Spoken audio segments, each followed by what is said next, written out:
fight from Senator Vince Polistina. We're going to have him come up, give an update of what's going on here at the state level and how he's been defending the South Jersey region. Let's give it up, Senator Vince Polistina. Thanks, Mayor. Thank you, everyone. Wonderful to be here on this Saturday afternoon. I just, as everybody did, want to thank Mayor Sarah. My experience with this really started beginning of January. Mayor Sarah has been at this a lot longer than I have and really been a leader in this fight beyond what I have done. So thanks to Mayor Sarah. And Congressman Andrew, obviously. I've been in the Senate since November of 21, and so when this issue first came up, I'm an engineer by background, so you start to question things, and I first started wondering about this when Clean Ocean Action, anybody here from Clean Ocean Action? Came out, not a right-wing think tank, Clean Ocean Action, came out with this when this was going on and said, we got to stop, we got to take a deep breath here, we got to figure out what is going on. And so right after that, we had another whale washed up in Brigantine, and I came out, it was January 13th or so, and I came out and said, we got to stop, we got to take a deep breath, we got to be responsible here, we got to figure out what is happening. And from then, started to get more and more educated on this issue, specifically with the marine mammal situation. I did attend the environmental group's press conference down on the boardwalk in Atlantic City to try to get myself educated. I did listen to the update that NOAA and BOEM gave to journalists in DC right after that. And come to find out, you heard a lot of facts and figures and issues. Bottom line is, they know what they're doing. They've known it from the start. If you listen to what they say, of course you heard no direct impacts. There was a question that came in during the briefing with the journalists. Question was, one of the companies talked about a CPT test that's going on in the ocean. Can you confirm that a CPT test is going on, and can you confirm that it's not impacting what is happening? And the response was, yes, it's a cone penetrometer test. Yes, it's happening. No, there's no direct impact. Now, many people, maybe being an engineer, of course I knew, but many people don't know what a CPT test is, had no idea what they would have been talking about, and they're very careful to say, to guise this with acronyms and saying there's no direct impact. CPT test is drilling. And like Dr. Stern just said, the issue that they did not address, and they still want to address, is that they had sonar going on in one area, the CPT, which is drilling, going on in another area. There hasn't been a federal permit anywhere that has looked at the cumulative effect of sonar in one area and drilling in another area and what that is going to do to marine mammals. So the question came in, and the guy kind of danced and dodged, and then you heard another guy from NOAA jump right in immediately afterward. He said, I just want to be unambiguously clear, there's no direct impact. Which Dr. Stern just said, and Congressman and the Mayor said, we know there's no direct impact. We know your ships are not killing whales or dolphins directly. We know that. But what's happening?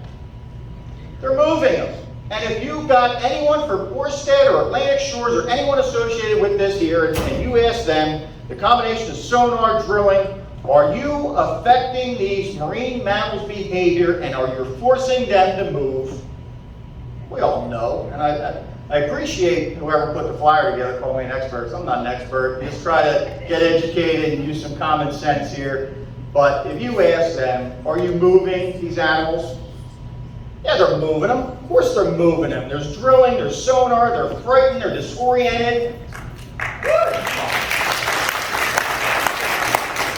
What's going on? I've never seen this. I've been here 51 years. This has never happened. This is ridiculous. And so they are moving these animals, they'll point to ship strikes, or these animals are just so frightened or disoriented or a combination of the above that they are coming in so close to shore to lead to their own demise. We know what is happening. That is what is occurring. There is nobody that will tell you that they are not having an impact on the behavior of these animals, because they are. And we know they are, and that's the issue that we really got to keep pushing. Because if you look at public sentiment in New Jersey, we are winning the battle in terms of public sentiment on this issue. We got to keep it up. So, we immediately called for a pause. Just let's try to figure out what's going on. Of course, they have been hell-bent. No pause, no stop. And kind of wonder why, and that leads to some of the state updates, but you kind of wonder why, you know, seems to me the responsible thing to do would be to, let's just take a break, just do some studies, do some analysis, but no, we're going. You say, why? Well, of course, the congressman said it, and others have said it. It's about money initially, but think about this. The governor here has 2 years, a little over 2 years left on his term. Not the most popular. We're going to get another governor in New Jersey that may not be as hell-bent on offshore wind as he is. And we have a president who literally, if you said to him, Mr. President, just go out and repeat that climate change is the most existential threat to mankind that we face 5 times, he couldn't do it. He couldn't come out on the stage. He couldn't repeat a coherent sentence probably once, let alone 5 times. So, if you were them and you have a president who can't put a coherent sentence together, and you have a governor who's in a lame duck term who's not going to be here anymore, you better rush too, because that's your only opportunity to try to get this thing done, and that's what's going on. They know they're affecting them. They know what's happening. They just don't care at this point. They want offshore wind, and they're going to continue to do what they're doing. Leads us to Thursday in Trenton real quick. I did pop my head in on hearing. You heard the congressman mention it. The DEP commissioner was in there testifying. Of course, you know, everybody said climate change, climate change, climate change. I just, again, when I hear like federal regulators try to duck this and try to mislead, it kind of makes you start to think about what your government is telling you, and Congressman said some of the information you get or you are getting. Are you always getting the right information? Makes you wonder. And so, you know, I heard climate change, climate change, climate change. Again, I'm 51 years old. And give a shout out to Tony here, who's sitting through this whole thing. I was about his age when this all started. Tony, stand up for a second, Tony. Claire's son Tony is here. Getting himself in. That was about his age, and it gives me some wonder. I was about his age when all this started, and I remember being a kid, a little bit younger than him maybe, and a lot of you remember this, but when I was his age, we were destroying our ozone layer with aerosol cans. And because we were destroying our ozone layer, the sun was going to heat up the earth so much that it was going to kill us all and destroy the planet. That's what we were faced with. That's when climate change started. It's been 50 years we've been hearing this. Of course, they banned the fluorocarbons and the aerosol cans. The ozone layer apparently is being rebuilt, but this is the science that we have heard. Forgive me for being skeptical, but it's been a long time, and you know, the ozone layer is still not fully repaired. They tell us it's continuing to be repaired, but couldn't the fact that we affected our ozone layer be partially the cause of global warming? Then you fast forward another decade, and then we heard about, you know, all the carbon emissions, and acid rain was going to, you know, change the alkalinity of the earth, and we were all going to die, and the earth was going to be destroyed. Here we are. So when I poke my head into the DEP commissioner's testimony, and he just talks about climate change, I mean, you just heard it. Come on, are they really going to tell us that climate change, which has been happening according to scientists since 1970, has really all of a sudden in the end of 2022 and 2023 caused 25, 30 whales to die and an equal number of dolphins to die, just the ones that are washed up on shore? Come on. Anyone who thinks that this is a result of climate change, you really should start reading some of the things on this topic, because it's not climate change, and anybody unequivocally would say it is not climate change at this point. So where do we go? You heard this piece of it too. This is where we go. Now, obviously, they know what they were doing. They know there was going to be impact. They were still going. But where are we at today? The economics of this are the opportunity to really make a difference. Why?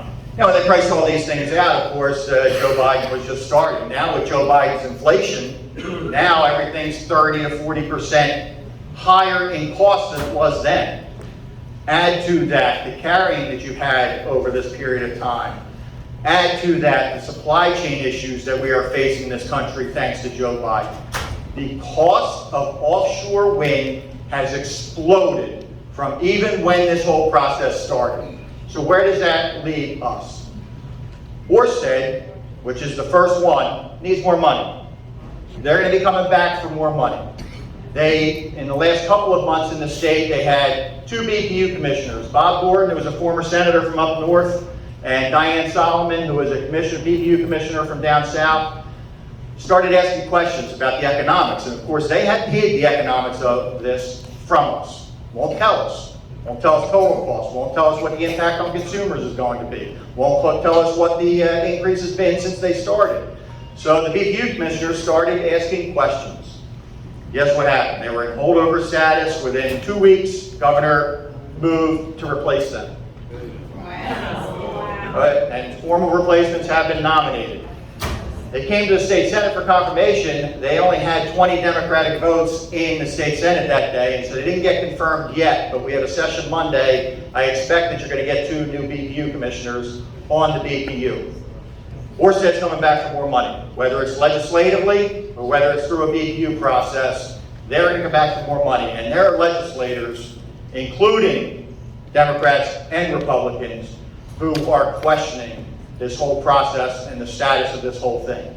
So that is really going to be the opportunity with what you're doing, to bring yourself here, with being a voice in opposition to this, with being a voice like the mayor who's just trying to get educated, make sure people understand what is going on. When they come back for more money, that's going to be the opportunity to really have a discussion about this. You saw PSE&G, state's largest utility, pulled out of the Ørsted project. They're out. If PSE&G could make money for their shareholders, they would be there. Right? They're there to make money. So that PSE&G themselves knows that the economics of this thing are crumbling.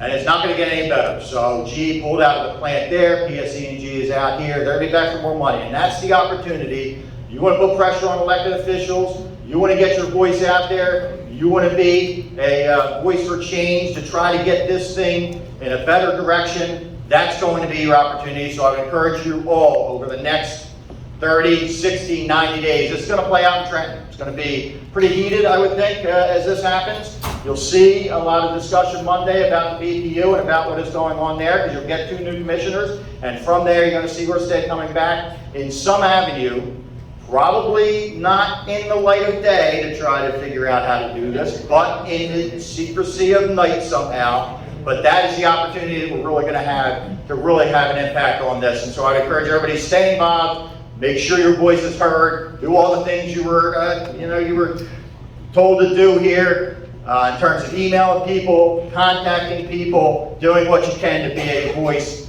in this battle, because it is about to play out right in front of your eyes very, very soon. I thank you all for being here.